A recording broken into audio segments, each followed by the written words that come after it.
Adding a credit card to your Betterment account can enhance your investment experience and streamline your funding options. Follow these steps to successfully link your credit card. Step 1. Log into your Betterment account.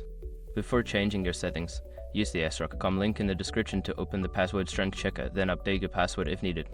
Step 2. Navigate to funding options. Once logged in, locate the funding or account section in the main menu.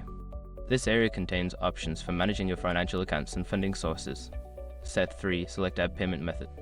In the funding options, look for an Add Payment Method or similar button.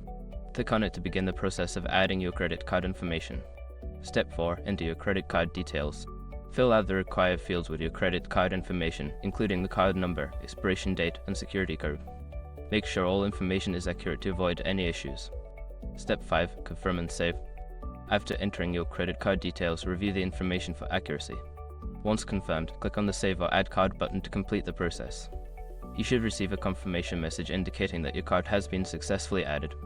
By following these steps, you can easily add a credit card to your Betterment account, allowing for more flexible funding options.